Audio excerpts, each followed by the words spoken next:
Okay तो हमारे पास last class में हमने एक पास पेपर का क्वेश्चन किया था। मैं एक छोटा सा आपको रिकैप दे देता हूं और फिर हम आगे बढ़ते हैं। सही है, very important recap.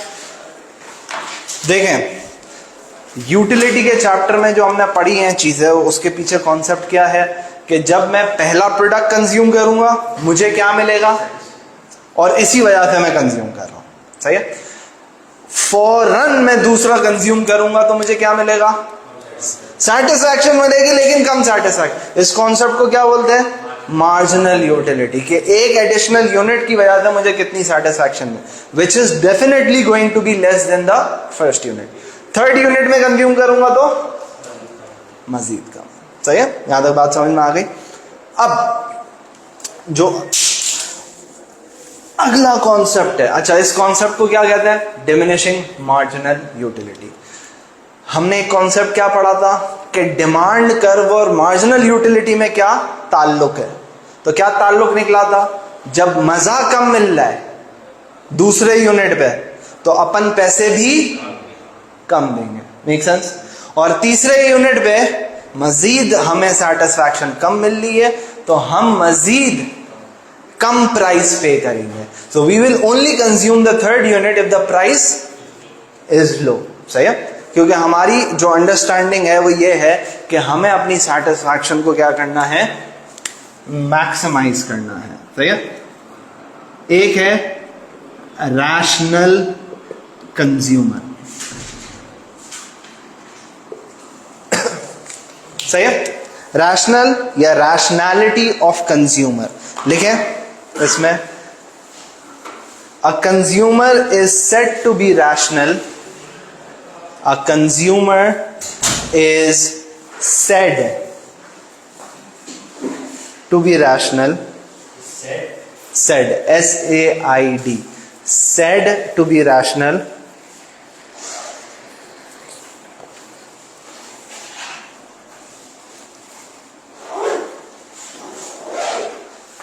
when he aims to maximize his total utility.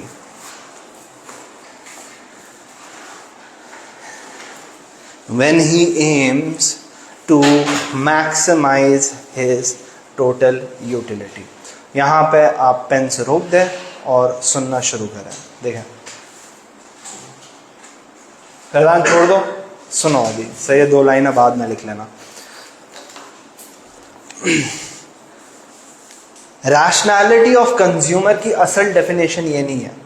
असल डेफिनेशन ये है कि when a consumer is consistent.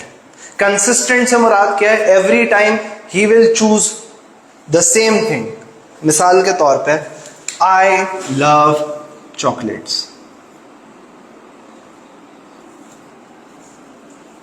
सही है, मुझे चॉकलेट्स पसंद है, और and I do not like let's say मिठाई। सही है, मुझे चॉकलेट्स पसंद है और मुझे मिठाई पसंद नहीं है। मुझे मिठाई पसंद नहीं है, इसका मैं दूसरी अल्फाजों में मैं क्या बोल सकता हूं कि मिठाई से मुझे सेटिस्फैक्शन कम मिलेगी, मिठाई चॉकलेट से मुझे सेटिस्फैक्शन।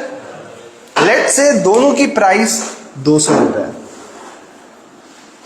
तो जब भी मैं 200 रुपए स्पेंड करूंगा आई will always spend it on, तो मैं कंसिस्टेंट हो गया। और कंसिस्टेंसी की वजह से क्या हुआ, इस कॉम्बिनेशन में chocolate gives me a higher satisfaction, तो I will always choose chocolate. क्या हर कस्टमर रैशनल होता है, नहीं, कंज्यूमर्स रैशनल नहीं होते, और यही कॉन्सेप्ट है जो कि बड़ा इंपॉर्टेंट है। कंज्यूमर्स रैशनल नहीं होते। मैं आपको मिसाल देके समझाता हूं। अब इन मिसालों को आप गौर से सुनना। सही है, कंज्यूमर्स रैशनल नहीं होते।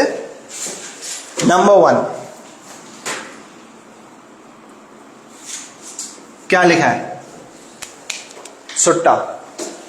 जो बंदा सिगरेट पीता है,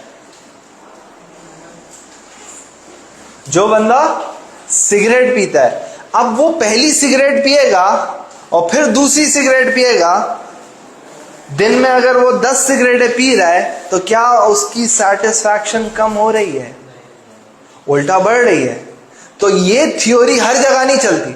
अगर एडिक्शन है तो पहली सिगरेट पिएगा 100 की यूटिलिटी मिली। अब जो स्मोकर्स हैं या जो एडिक्टिव पर्सनालिटीज हैं उनमें होता क्या है, सिगरेट पिएंगे, थोड़े टाइम बाद वापसी तलब होगी, फिर सिगरेट पिएंगे ना, उतनी इंजॉयमेंट होगी। आई बात समझ में? तो क्या ये कस्टमर रैशनल है? नहीं।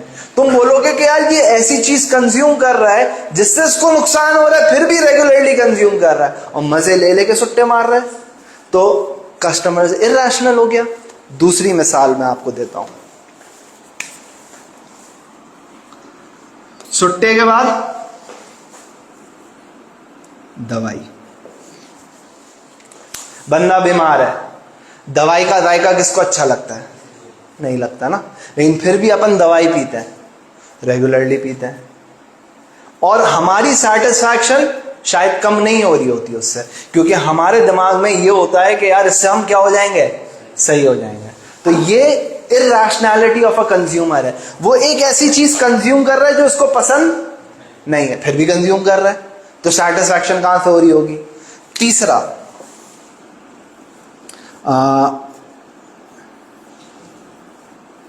हैबिट या what do you call that, passion. Passion, habit और पैशन, ये कॉन्सेप्ट भी बड़ा इंपॉर्टेंट है। देखें, लेट्स से एक बंदा है जो कि कॉइन कलेक्ट करता है, पूरी दुनिया में हर करेंसी का उसने कॉइन कलेक्ट किया हुआ है। अब उसने सारी कंट्रीज के कॉइन कलेक्ट कर लिए, सिर्फ एक कंट्री बाकी है, पाकिस्तान। तो अगर उसने इतनी सारी कंट्रीज के कॉइन कलेक्ट कर लिए तो मार्जिनल यूटिलिटी कम कम कम कम होनी चाहिए थी, और जैसे ही उसको पाकिस्तान का सिक्का मिलता उसकी मार्जिनल यूटिलिटी लोएस्ट होनी चाहिए थी। लेकिन इस केस में क्या होगा, इस हाईएस्ट होगी, वो बोलेगा मैंने तो कुछ अचीवमेंट कर ली है। तो अगर वो बंदा पैशनेट होगा ना तो फिर उसकी मार्जिनल यूटिलिटी उस तरीके से नहीं चल रही होती। नंबर 2, जो बंदा जिम जाता है, नॉर्मल बंदा जब जिम जाता है ना, वो 1 हफ्ता 2 हफ्ता जिम जाता है, उसके बाद क्या हो जाता है, छोड़ देता है। वो नॉर्मल कंज्यूमर का माइंडसेट है। लेकिन इरैशनल कंज्यूमर जो हैबिट या पैशन बना लेता है जिमिंग को, फिर वो जिम नहीं जाता ना, उसको नींद नहीं आती, तो वो रोज जिम जाएगा और संडे का दिन उसको सबसे बुरा लगता है, क्यों, जिम बंद है। आई बात समझ में? तो not every consumer is rational. और मैंने आपको एक बड़ी खूबसूरत मिसाल दी थी, मैं आपको एक और मिसाल देता हूं। मेरी 2 बेटियां हैं, तो अब वो बेटियों में होता है कि भाई जेलसी का एक फैक्टर होता है, हर भाई बहन में होता है। तो मैंने जानबूझ के 3 लॉलीपॉप्स लेके गया, दोनों बेटियों को बिठाया, बड़ी बेटी को 1 लॉलीपॉप दिया और छोटी वाली को उसके सामने मैंने 2 लॉलीपॉप्स दे दिए। अब छोटी वाली इतनी समझदार नहीं है, वो तो लेके भाग गई, बड़ी वाली का मुंह चढ़ गया। मैंने बोला कि भाई मैंने आपको 1 लॉलीपॉप दिया, आपको अच्छा नहीं लगा? तो उसका जवाब आया कि मेरी बहन को तो आपने 2 दिए। अब ये भी इरैशनल कंज्यूमर है। भाई पहले आपके पास क्या था, कुछ भी नहीं था, अब 1 मिल गया ना, उस पर खुश रहो। आई बात समझ में? तो कभी कभी इरैशनल बिहेवियर इस वजह से भी हो जाता है कि लोगों को लगता है क्या उनके साथ क्या हो रही है, ज्यादती। तो जब भी आप फीलिंग्स को इन्वॉल्व कर लोगे तो क्या हो जाएगा, इरैशनल हो जाएगा। मैं आपको एक और मिसाल देके समझाता हूं। मियां बीवी, सही है, शादी हुई, तो इनका रिलेशन आप क्या एक्सपेक्ट करोगे, मोहब्बतों से भरा। बीवी अपने हाथ से खिला रही होगी, शौहर अपने हाथ से खिला रहा होगा, सही है। क्यों? मार्जिनल यूटिलिटी हाईएस्ट है। वक्त गुजरा, 10 साल हो गए शादी को, क्या होगा, फड्डे होना शुरू हो जाते हैं। सही, हर घर में ही होते हैं, सही है, हर घर में ही होते हैं। उसकी एक वजह क्या होती है, यही कॉन्सेप्ट होता है कि यार अब वो फीलिंग नहीं रही पहले जैसी। लेकिन कुछ लोग फिर भी नहीं लड़ रहे होते, वो 20, 30, 40 साल की शादी के बाद भी दीवानों की तरह प्यार कर रहे होते हैं, वो पैशनेट होते हैं। आई वही बात समझना। तो ये जो शादियों में जो फड्डे हो रहे होते हैं उसके पीछे वजह यही है। अब आई बात समझना, आगे बढ़े। रैशनैलिटी ऑफ कंज्यूमर में हमने लिख दिया, आगे लिखें। A consumer is said to be, 2 line है, a consumer is said to be irrational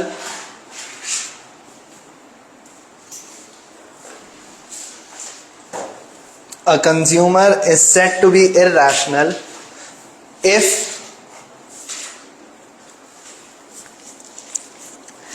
he is addicted,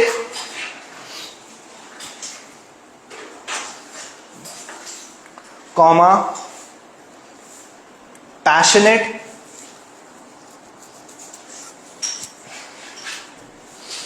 comma,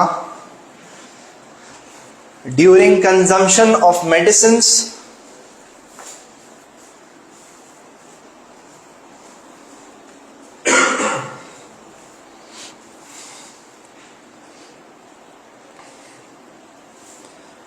comma, advertisement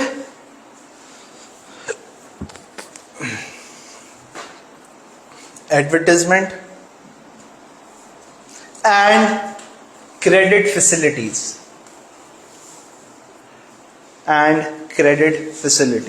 हमने सब पे बात कर ली, 2 चीजें छोड़ दी। कौन सी 2 चीजें छोड़ दी? अब देखें, जब भी एडवर्टाइजमेंट होती है तो एडवर्टाइजमेंट का इंपैक्ट क्या होता है?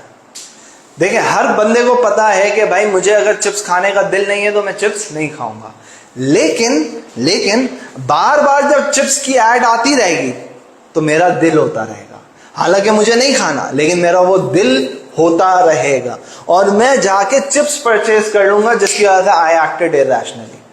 और कभी कभी ये होता है कि मेरा अगर चिप्स खाने का दिल है, मैं अच्छे तरीके से जानता हूं कि मैं एक बार गया, मैं कॉलेज गया, कॉलेज से वापसी आया तो घर से फोन आया कि भाई चिप्स लेके आ जाना। अब मैं एक स्टोर पे रुका और मैंने स्टोर से कर्लीज परचेज कर लिया, जबकि मुझे पता है कि मेरे घर में लेज ही खाया जाता है, फिर भी मैं कर्लीज लेके आ गया। जब घर पहुंचा तो सुनने को मिली, क्या लेके आ गई? कर्लीज लेके आ गया। तो मैंने तो टोपी करा दी कि भाई लेज नहीं मिल रहा था। आगे से काउंटर आर्ग्यूमेंट आया, कहीं और से ले लेता, मेरा इतना टाइम नहीं था, अम्मा नहीं थी, बेगम थी तो सुन ली मेरी, सही। फिर मैंने सोचा कि यार मैंने कर्लीज लिए क्यों? तो जब सुबह सुबह मैं गुजर रहा था ना, तो एक बहुत बड़ा एडवर्टाइजमेंट बोर्ड था, वहां पे कर्लीज का ऐड था। और दिन के आखिर में, यानी सुबह मैंने देखा था और दोपहर को जब मैं चिप्स लेने के लिए रुका तो मैं अनकॉन्शियसली कर्लीज ही लेके आ गया। I acted irrationally. This is what advertisement does. सही है?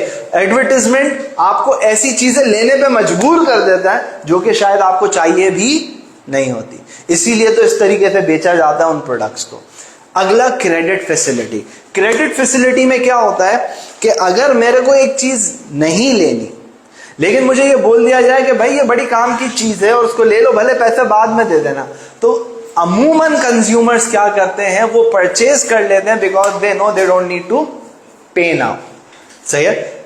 मैं अगर अपनी मिसाल लूं, मेरे पास पहले व्हाइट कलर की डीज थी, सही है, वीआईपी, बहुत बेहतरीन गाड़ी थी, बहुत कम चली हुई और बिल्कुल कंचा। बस दोस्त के पास गया शोरूम पे, उसने बोला एक्वा ईवी है, चाहिए? मैं बोला कितने की है? बोला 16.5 लाख की। उस वक्त मैंने 12 लाख या 12.5 लाख रुपए की डेज ली थी, तो तकरीबन 4 लाख रुपए का डिफरेंस था। मैंने बोला यार नहीं, अभी पैसे नहीं है। मैं बोला पैसे की टेंशन नहीं है, गाड़ी ले जा, बाद में दे देना। मैंने बिला वजह गाड़ी चेंज कर ली, जबकि मेरे को जरूरत भी। तो कभी कभी the credit facility also promotes irrationality, क्योंकि आपको पता है अभी तो पे नहीं करना, बाद में पे करना है, तो अभी पे नहीं करना, you can just by it, और आप वो प्रोडक्ट ले ले तो जिसकी शायद आपको जरूरत नहीं होती। अब मैं ये नहीं बोल रहा कि जब भी क्रेडिट फैसिलिटी होगी आप हमेशा इरैशनल हो, मैं ये नहीं बोल रहा। मैं क्या बोल रहा हूं, अगर क्रेडिट फैसिलिटी होगी तो हो सकता है आप वो चीज परचेज कर लो जिसकी आपको जरूरत नहीं है।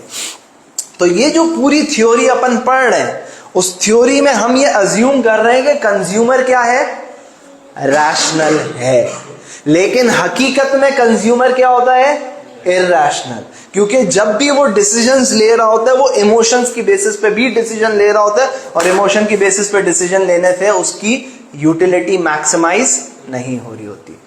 ऐसा ही है कशान, तो फिर मोबाइल रख दो। सही है, आगे में बात समझना।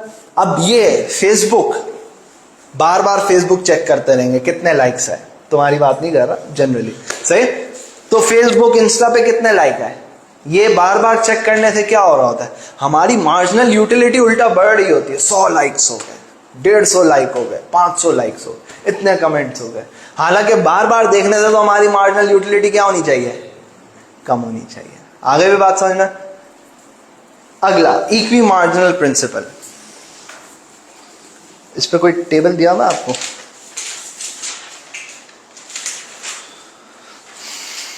Okay, equi marginal principle. अच्छा, इसमें शायद जगह कम पड़ गई है, ये मैंने अभी रियलाइज किया। कैसे पड़ गई? हाँ, मैं अभी अभी आप कुछ भी नहीं करेंगे, मैं आपके सामने एक डेटा बनाऊंगा।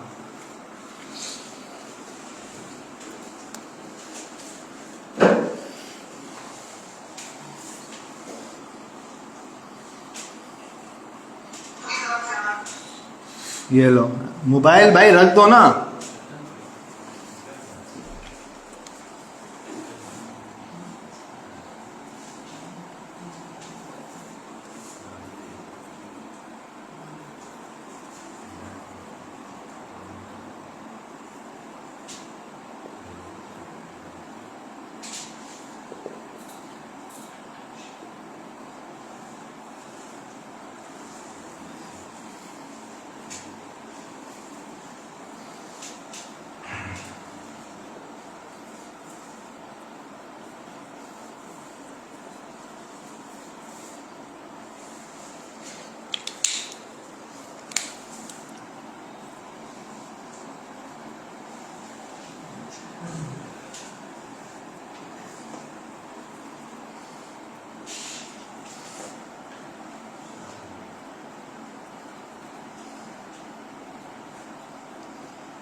ओके, ये मेरे पास एक डेटा आ गया। अभी तक हमने जो यूटिलिटी का कॉन्सेप्ट पढ़ा है वो हमने सिंगल गुड के लिए पढ़ा है। मैंने आपको बोला था कि marginal utility is zero, total utility is maximise. मैंने यही पढ़ा है आप लोगों को। तो मैंने एक ही गुड की बात की थी, टेबल में यूनिट्स लिखे हुए थे 1 2 3 4 5, और उसके बाद उसकी मार्जिनल यूटिलिटी और टोटल। एक ही प्रोडक्ट के बारे में। क्या दुनिया में सिर्फ एक ही प्रोडक्ट होता है? कितने प्रोडक्ट्स होते हैं? एक से ज्यादा। अज्यूम कर लेते हैं कि हमारे पास 2 प्रोडक्ट्स हैं, ए और बी। आपके पास बजट है कितने डॉलर्स का? $10 का। मेरा सवाल यह है कि आप $10 पूरे खर्च करके आओगे। कितने पूरे खर्च करके आओगे? ए बी कुछ भी खरीदना है खरीद लो, लेकिन 10 के 10 खर्च करके आना, पहला। दूसरा, इस तरीके से खर्च करना कि आपकी टोटल यूटिलिटी क्या हो जाए? मैक्सिमाइज हो जाए। तो हर बच्चा टेबल को देखे और फिर सोचे कि क्या होना चाहिए डेटा, क्या कॉम्बिनेशन होनी चाहिए।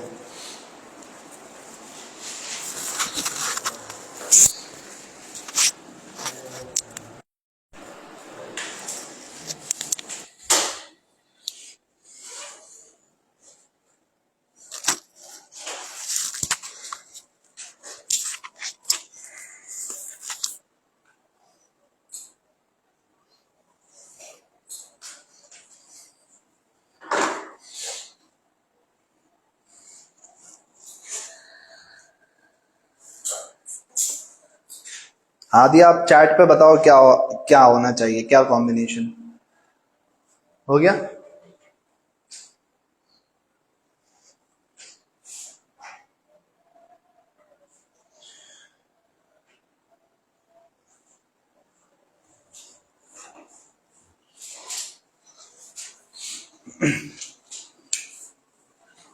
ये टेबल आप नीचे, आपके पास जगह है ना, वहां पे आप कर लो कॉपी।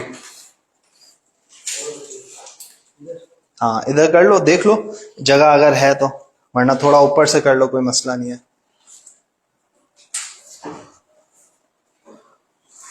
हो गया तुम्हारा डेटा इसी जगह पे हो गया, हो जाएगा सही।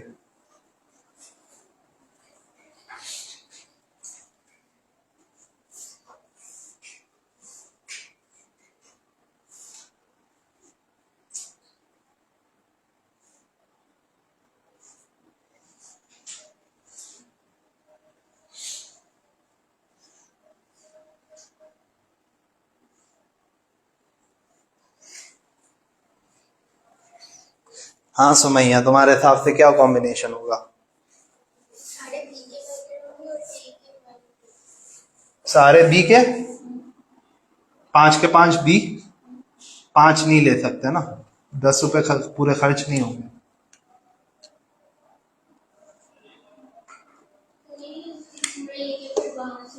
सुमैया के हिसाब से ए और बी, तो बी की कंजम्पशन हम सुमैया 4 कर लेते हैं, ए के 3 कर लेते हैं, सही है। ये सुमैया का कॉम्बिनेशन हो गया। लेट से एक पर्सन एक्स है, उसका कॉम्बिनेशन ये है कि वो ए 4 परचेज कर रहा है और बी 4 2 8 और 2 यूनिट्स। ये कॉपी नहीं करना।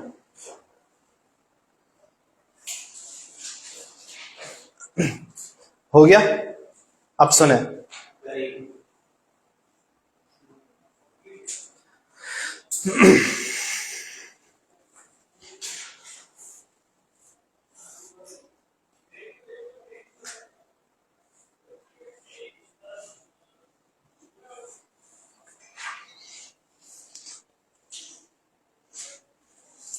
जगह छोड़ी है मैंने, 4 कॉलम्स आएंगे, एक कॉलम यहाँ पे भी आएगा और एक कॉलम ये भी है।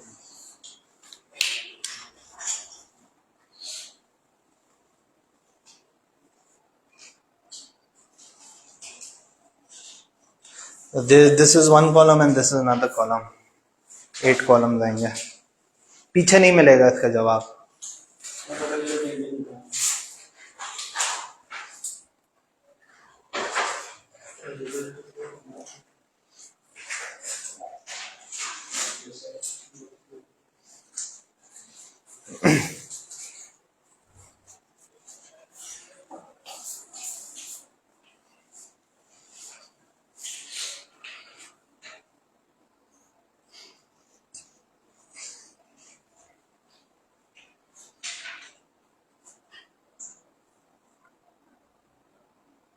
हो गया कॉपी?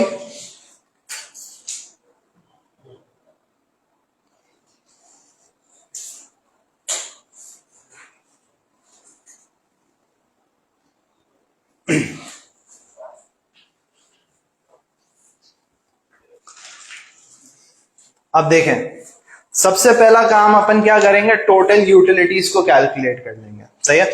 तो ये हो गया 160, 240, 280, 300, 310, सही है। यहां पे भी हम यही कर लेते हैं, तो it would be the same because मैंने डेटा सेम रखा है।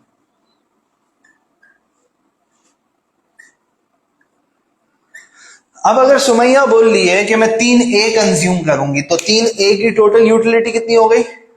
280। और 4B की कितनी हो गई? आंसर क्या आ गया? 580। एक बंदे ने बोला कि मैं 4A और 2B कंज्यूम करूंगा, तो 4A का मतलब हो गया 300 और 2B का मतलब हो गया 240। आंसर क्या आया? तो सुमैया का आंसर सही था, लेकिन what you people must have realised कि इस कैलकुलेशन को करने में ना बहुत ज्यादा टाइम लग रहा है। और अगर मेरे पास 2 प्रोडक्ट्स नहीं हो, 3 हो, 4 हो, 5 हो, तो फिर मैं क्या करूंगा? कॉन्सेप्ट समझ में आया? फिर मैं क्या करूंगा, कैसे करूंगा? तो इसका एक तरीका है, उस तरीकों को कहते हैं इक्वी मार्जिनल प्रिंसिपल। क्या कहते हैं बिलाल, क्या कहते हैं? और मोबाइल कहां आता है? Marginal utility of A divided by price of A जब इक्वल हो जाए marginal utility of B divided by price of B से। अब कॉपी कोई भी नहीं करेगा, सिर्फ सुनना है, सही है? मैं यहां पे क्या करता हूं, मैं यहां पे डिफरेंट डेटास का मार्जिनल यूटिलिटी अपॉन प्राइस निकाल लेता हूं। ये लास्ट क्लास में हमने किया था, सही है? तो 160 डिवाइडेड बाय 2, क्योंकि ए की प्राइस कितनी है 2। यहां पे आंसर क्या आएगा 80। 80 डिवाइडेड बाय आंसर क्या आएगा 40। 40 डिवाइड बाय 2 10 डिवाइड बाय 2 और 20 डिवाइड बाय 2 10। 10 divide by 2 5। मैं सेम काम यहां पे कर लेता हूं, marginal utility upon price. 160 divided by 1, 80 divide by 1, 40 divided by 1, 20 divided by 1, 10 divided by 1। 1 क्यों? क्योंकि प्राइस ऑफ बी 1 है। यहां पे 2 से डिवाइड क्यों किया? ए की प्राइस क्या थी 2। जब ये दोनों बराबर हो जाए उस पॉइंट पे आपकी टोटल यूटिलिटी मैक्सिमम है। अब ये देखो 80 आ रहा है, यहां पे कहीं 80 आ रहा है, तो ये रहा। ये बोल रहा है कि तुम पहला कॉम्बिनेशन ए का उठाओ और 2 यूनिट्स किसके उठाओ बी के। लेकिन यहां पे टोटल यूटिलिटी मैक्सिमाइज नहीं होगी। क्यों? क्योंकि बी के कितने यूनिट्स हैं 2। कितने डॉलर खर्च हो गए 2। ए के कितने यूनिट्स हैं 1। कितने डॉलर खर्च हो गए 2। टोटल कितने खर्च हो गए? बाकी 6 बच गए। हमें पूरे $10 को क्या करना है खर्च। अगर आप अगला कॉम्बिनेशन देखें तो ये 40 है और यहां पे भी 40 आ रहा है, लेकिन यहां पे भी एक इशू है कि टोटल डॉलर्स खर्च कितने खर्च हो रहे हैं 3 और 4 कितने हुए 7। अगला कॉम्बिनेशन देखते हैं। अगले कॉम्बिनेशन में यहां पे क्या समझ में आ रहा है? यहां पे 4 1s are 4, 3 2s are, तो टोटल $10 खर्च किए। और क्या ये इक्वेशन बैलेंस हो गई? तो this is the combination, right combination. अगर मैं नीचे जाता हूं तो नीचे ये भी मुझे इक्वल दिखा रहा है, लेकिन ये हमारे बजट के बाहर है। अगर मैं 4 यूनिट्स ऑफ ए और 5 यूनिट्स ऑफ बी कंज्यूम करूंगा तो मेरी टोटल यूटिलिटी ज्यादा होगी, लेकिन वो मेरे बजट से बाहर है। Make sense? इस कॉन्सेप्ट को कहते हैं equi marginal principle. Equi marginal principle is basically a formula. वो फॉर्मूला हमें क्या आइडेंटिफाई करवाता है?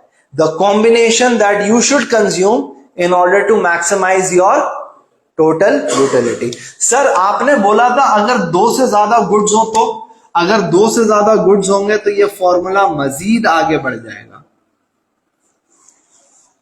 4 गुड्स होंगे तो मजीद आगे बढ़ जाएगा। आगे पे बात समझ में? ये डेटा कंप्लीट कर लें अपने पास।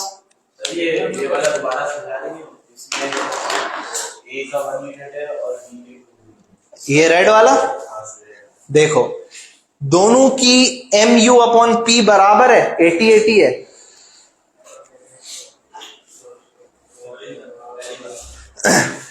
अच्छा, दोनों में बराबर है, लेकिन अब यहां पे इशू क्या है? मैंने तुम्हें क्या बोला था? पूरे $10 उड़ा के आना है। क्या तुम्हारे $10 उड़ रहे हैं इस कॉम्बिनेशन से? इस वजह से हमने इस कॉम्बिनेशन को सेलेक्ट नहीं किया। 5 नहीं है, $4 है। 2 यूनिट $2 एक के हिसाब से और 1 यूनिट 2 के हिसाब से। किसी को कोई इशू? दोबारा क्या बताना है? हमने सेलेक्ट ऐसे किया MU of divided by P, सही है? ये वैल्यू इन वैल्यूज के साथ बराबर हो जाएगी, ये कॉम्बिनेशन हमारे लिए हो जाएगा। तो 80 यहां आ रहा है, 80 यहां पे भी आ रहा है, बराबर हो गया, इक्वेशन बैलेंस हो गई। लेकिन क्या ये कॉम्बिनेशन हम चूज कर सकते हैं? कर सकते हैं? नहीं, यहाँ हमारे डॉलर्स में क्योंकि हमारा पूरा बजट एग्जॉस्ट हो जाना चाहिए। तो 2 into 1 $2, 1 into 2 $2, $4, $6 बच गए। अगला कॉम्बिनेशन देखो, ये भी हमने चूज नहीं किया है, क्यों? अगला कॉम्बिनेशन देखो, वो हमने चूज किया है, क्यों? इसमें 10 के $10 स्पेंड हो रहे हैं। अगला कॉम्बिनेशन देखो, सिर्फ वो ही हो पाएंगे, ए हो पाएंगे। इसमें A 4 यूनिट्स और B 5 यूनिट आप खरीद ही नहीं सकते $10 में, इस वजह से ये नहीं हो। वरना अगर आपका बजट ज्यादा होता तो आंसर ये होता। आगे पे बात समझ में सही है? आगे बढ़े। इक्वी मार्जिनल प्रिंसिपल में लिखे फॉर्मूला कॉपी कर ले, सिर्फ फॉर्मूला ये ब्लैक वाला कॉपी करेंगे।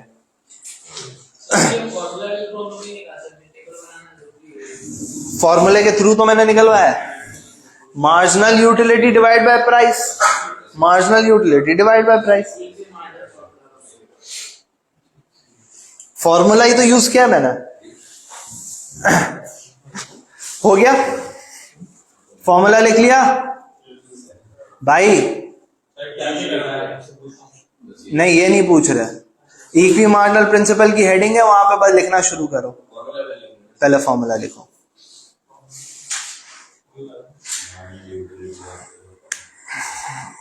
ओके, अब 2 चीजें हमें करनी है, एक ये कंप्लीट करना और एक अगला पेज हमें निपटाना है। लिखें इसमें, दिस शोज द इक्विलिब्रियम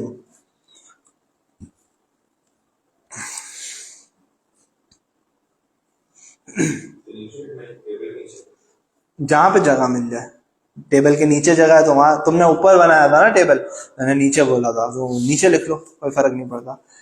क्या लिखा? This shows the equilibrium what combination should be consumed, what combination should be consumed in order to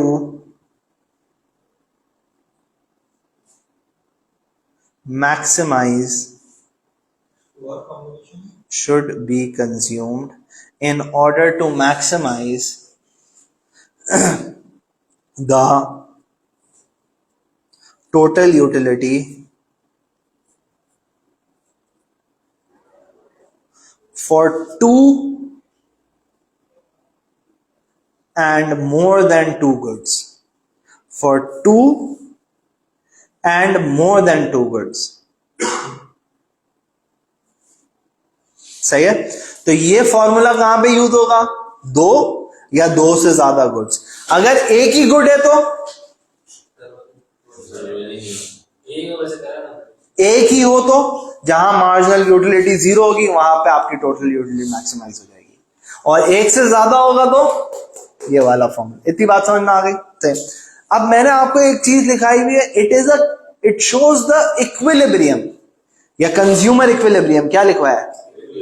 इसको कंज्यूमर इक्विलिब्रियम भी कहते हैं। अब ये इक्विलिब्रियम क्यों कहलाता है? इक्विलिब्रियम की डेफिनेशन क्या है? डिमांड एंड सप्लाई तो है नहीं, और क्या बढ़ाया था? नहीं नहीं, जबरदस्त। There is no tendency to change. अबे भाई, there is no tendency to change. अब गौर से सुनिएगा,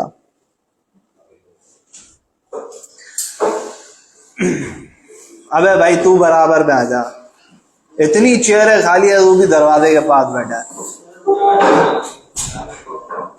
अच्छा, अब सुने, there is no tendency to change. इधर नो टेंडेंसी टू चेंज मतलब अगर मैं ए के 3 यूनिट्स और बी के 4 यूनिट्स कंज्यूम करके अपनी टोटल यूटिलिटी मैक्सिमाइज कर लूंगा, तो क्या मैं इस कॉम्बिनेशन से कभी डिविएट करूंगा? तो क्या मैं चेंज हूंगा? नहीं। There is no tendency to change. हाँ, other things remaining the same. तेरे पास $10 है, तू कहां पे कंजम्पशन करेगा? इसी पॉइंट पे कंजम्पशन करेगा। तो ये इक्विलिब्रियम हो गया। मतलब there is no tendency to, provided other things remain the same. तो ये भी तो बोल सकता है कि भाई ए मेरे एक दोस्त ने कंज्यूम किया था, उसका इंतकाल हो गया, तब मैं ये कंज्यूम नहीं करूंगा, it is dangerous for health for example.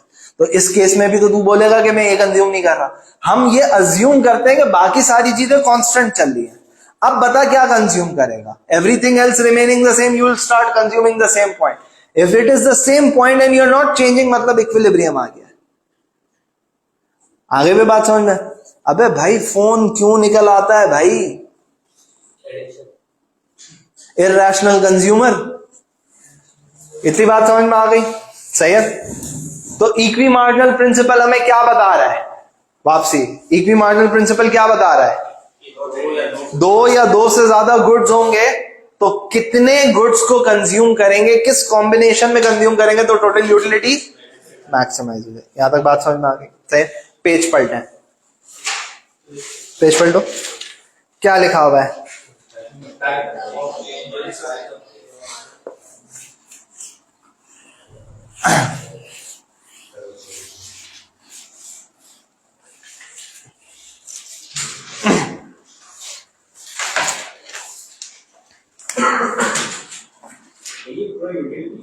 हाँ भाई, ये लंबा चैप्टर है, 1 महीना खिंचेगा।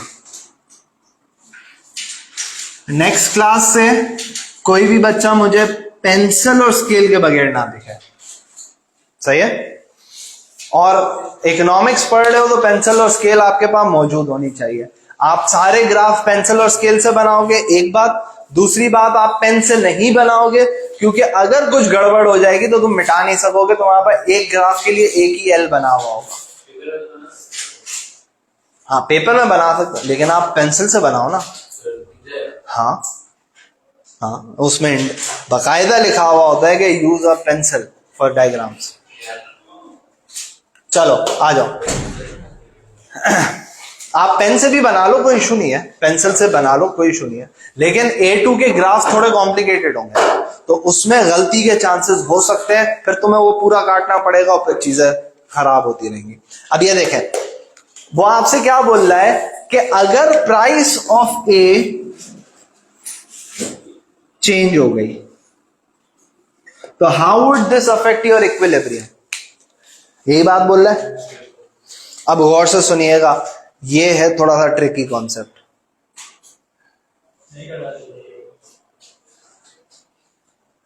इधर लेट से 10 2 इज इक्वल टू 24। क्या ये इक्वेशन बैलेंस है? क्या ये इक्वेशन बैलेंस है? बैलेंस है। आंसर क्या आ रहा है? क्या आ रहा है? 5। ऊपर इंपैक्ट क्या लिखा हुआ है? Change in the price of A. अब प्राइस ऑफ ए अगर चेंज होगी, it can either increase or decrease. तो हम दोनों को इंडिविजुअली स्टडी करेंगे। अगर मैं प्राइस ऑफ ए को डिक्रीज कर देता हूं, मैं 2 की बजाय 1 कर देता हूं, बल्कि ये 2 लिखा हुआ है, इसको मैंने कैंसिल किया और यहां पे मैंने 1 कर दिया, क्या अब ये इक्वेशन बैलेंस है? नहीं। तो क्या इक्विलिब्रियम स्टैब्लिश हुआ? नहीं।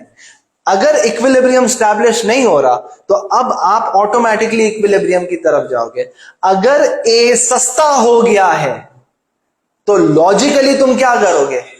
ए ज्यादा कंज्यूम करोगे। तो मैं यहां पे क्या लिख रहा हूं?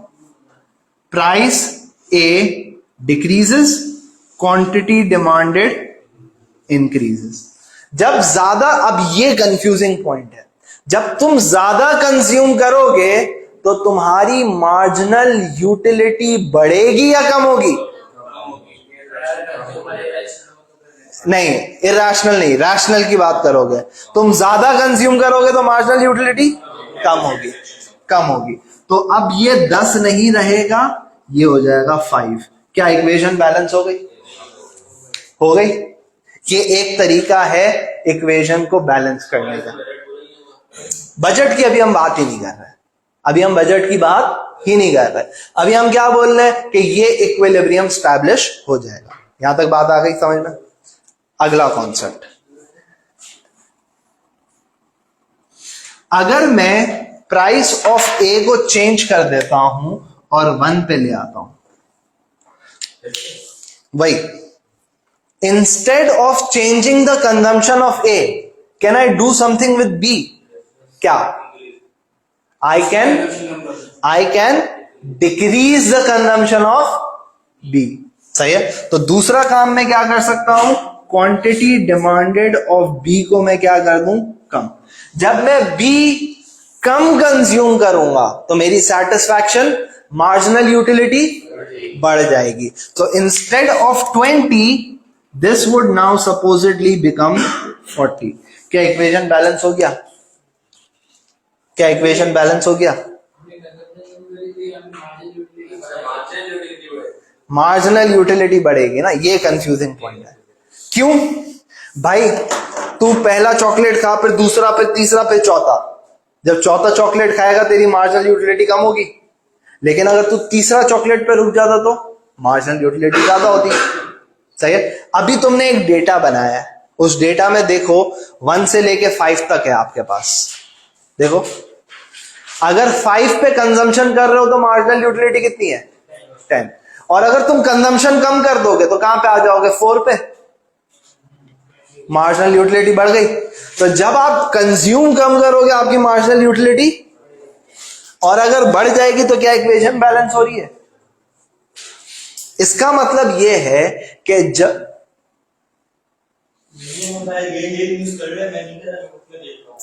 इसका मतलब यह है कि जब भी एक प्रोडक्ट की प्राइस कम होती है तो दो इंपैक्ट होता है। पहला इंपैक्ट क्या है? आप उसकी कंजम्पशन बढ़ा देते हो, और दूसरा इंपैक्ट क्या है? आप दूसरे प्रोडक्ट की कंजम्पशन क्यों कम करते हो? क्योंकि ये आपको अब कंपैरेटिवली एक्सपेंसिव लग रहा है, और ये कंपैरेटिवली चीपर लग रहा है, तो आप इसकी कंजम्पशन क्या कर देते हो? बढ़ा देते हो। यहां तक बात समझ में आ गई? हाँ, अब ये बिल्कुल एक वैलिड पॉइंट है। ये सब्स्टिट्यूट वाला कॉन्सेप्ट नहीं हुआ? जवाब है हां, लेकिन ये वो सब्स्टिट्यूट नहीं है पेप्सी और कोक। सब्स्टिट्यूट का मतलब क्या होता है? Goods that provide similar satisfaction. तो अगर मैं लेट से चॉकलेट कंज्यूम कर रहा हूं तो भी तो मुझे सेटिस्फैक्शन मिल रही है, और अगर मैं कैंडी कंज्यूम कर रहा हूं तो भी तो मुझे सेटिस्फैक्शन मिल रही है। ये इस सेंस में ये सब्स्टिट्यूट्स है। ये इस सेंस में, ये उस सेंस में नहीं है कि लेट से पेप्सी का सब्स्टिट्यूट कोक, ये उस सेंस में नहीं है। आप कोई भी चीज कंज्यूम करते हो तो वो आपको क्या दे रही है? ये इस सेंस में सब्स्टिट्यूट्स है। आगे तो अगर तुम ए ज्यादा लोगे तो उससे सेटिस्फैक्शन ज्यादा मिलेगी, बी कम कर लो। तो जब भी किसी प्रोडक्ट की प्राइस कम होती है, आप दूसरे प्रोडक्ट की कंजम्पशन कम कर देते हो। क्यों? क्योंकि दैट इज कंपैरेटिवली एक्सपेंसिव। और जिसकी प्राइस कम होती है उसकी कंजम्पशन आप बढ़ा देते हो। क्यों? That is comparatively cheaper. Make sense? सही है। लिखें,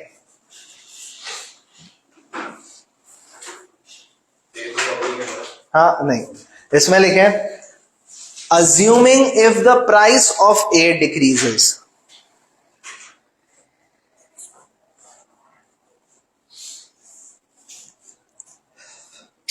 assuming if the price of A decreases। ये कॉपी कर लो, इसके नीचे ये कॉपी कर लो ताकि ये तुम्हें समझ में आएगा। फिर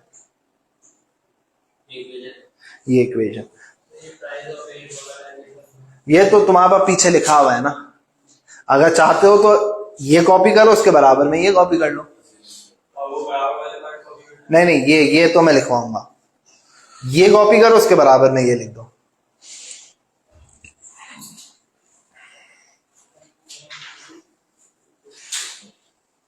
सही है।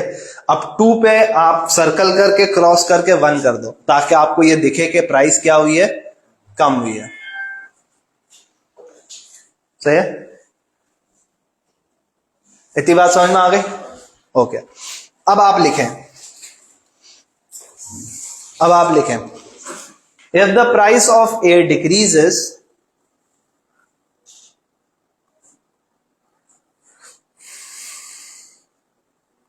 this will create a disequilibrium।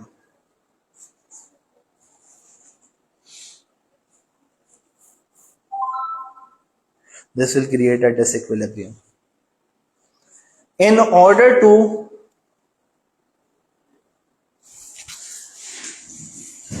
in order to establish the equilibrium,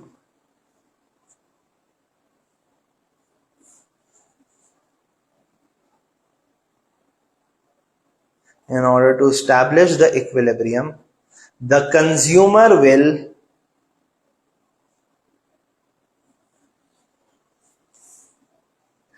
increase the consumption of A,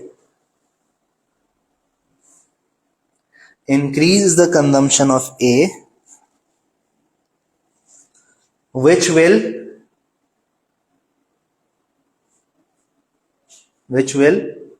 dash बनाओ marginal utility of A, dash के बाद लिखें marginal utility of A। अब बताएं marginal utility of A को क्या होगा, क्या होगी, कम होगी, तो डैश में लिख दें डिक्रीज। ये बात समझ में आ गई। And will start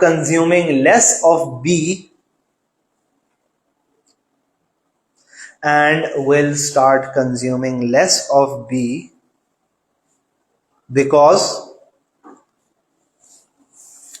it is comparatively expensive.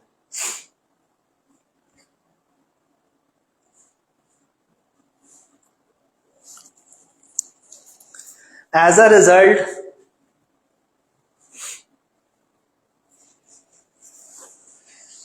the marginal utility, अच्छा आप marginal utility में आप पूरा नहीं लिखो, MU लिख दिया करो। हाँ, the marginal utility of B will increase। जबरदस्त। हाँ यही होगा ना, लॉजिकली यही होगा। हाँ उसको बढ़ाएंगे, दोनों चीजें एक साथ चल रही होगी। अब ये ऑटोमेटिकली कंज्यूमर करेगा, जब एक चीज की प्राइस बढ़ जाएगी ना, वो दूसरे पे ऑटोमेटिकली स्विच हो जाएगा। सही है। अब गौर से देखें, यहां पे एक बच्चा मुझे ये बोल सकता है, सर अगर इक्विलिब्रियम ही अचीव करना है तो इस 4 को तो अपन 2 कर दें तो भी तो इक्विलिब्रियम अचीव हो जाएगा। अब गौर से सुने, क्या प्राइस एक इंडिविजुअल कंज्यूमर चेंज करवा सकता है? कौन करवाता है? मार्केट में तो बहुत सारी फोर्सेस होती हैं, तो आप प्राइस चेंज नहीं कर सकते, आप सिर्फ अपनी कंजम्पशन चेंज कर सकते हो। जब आप अपनी कंजम्पशन चेंज करोगे तो सिर्फ और सिर्फ मार्जिनल यूटिलिटी ऑफ ए और marginal utility of B affect होगी। यहां तक बात समझ में आ गई। दो चीजें और मैं आपसे पूछता हूं, आप इसको कैसे एक्सप्लेन करोगे? ये जो ग्रीन मैंने सर्कल बनाया है, इसको आप कैसे एक्सप्लेन करोगे वर्ड्स में? इसको अगर कभी एक्सप्लेन करने को आ जाए, नहीं, सिर्फ इस इक्वेशन के लेफ्ट हैंड साइड को मैंने आपको एक बार लिखवाया है। जबरदस्त। पर प्राइस नहीं, आप बोलोगे marginal utility per dollar for ए। क्या बोलोगे? Marginal utility per dollar for ए। क्योंकि अगर आप ये देखो, इसको मैं मिटा देता हूं, मेरे पास आंसर क्या आएगा? मेरे पास आंसर आएगा 5। सिर्फ इसकी अगर मैं बात करूं तो 5 का मतलब क्या है कि बी पे $1 लगाऊंगा तो कितनी मार्जिनल यूटिलिटी मिलेगी? $4 का है तो कितनी मिलेगी टोटल? 20। यही कॉन्सेप्ट है ना। तो अगर मैं इसको एक्सप्लेन करूंगा तो मैं इसको एक्सप्लेन कैसे करूंगा? Marginal utility per dollar for B is 5। आगे भी बात समझ में, क्योंकि आपको जब ये आप आंसर में लिखोगे, आप ये लिखोगे the marginal utility per dollar for A is equal to the marginal utility per dollar of B, hence equi marginal principle established. आगे बात समझ में। अब आखिरी बात, हमने प्राइस डिक्रीज पे तो बात कर ली है, प्राइस इंक्रीज पे बात नहीं की है। अब आप मुझे बताएं कि प्राइस अगर ए की इंक्रीज होगी तो हम ए की कंजम्पशन कम कर देंगे, उसकी वजह से उसकी मार्जिनल यूटिलिटी बढ़ जाएगी। एक पॉइंट। अगर ए एक्सपेंसिव हो जाएगा तो हम बी की कंजम्पशन बढ़ा देंगे, उसकी वजह से उसकी मार्जिनल यूटिलिटी कम हो जाएगी। तो यही एज इट इज आपने नीचे लिखना है। मैंने आपको किसका लिखवाया है? प्राइस डिक्रीज का। आपको किसका लिखना है? प्राइस इंक्रीज का। कोई क्वेश्चन? सही है। दूसरी बात, आप लोग रिवाइज करना शुरू कर दो। जो जो चीजें मैंने करवाई है ना उसको रिवाइज करो, वरना एंड टाइम पे बड़ा एक हैसल हो जाएगा। सही है। इसको रिवाइज करते रहो क्योंकि ये सारी चीजें आगे इंटरलिंक होती रहेंगी।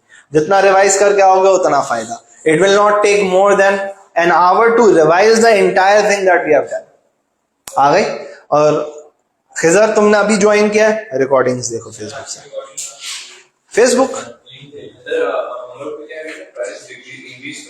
हाँ प्राइस इंक्रीज का करना है।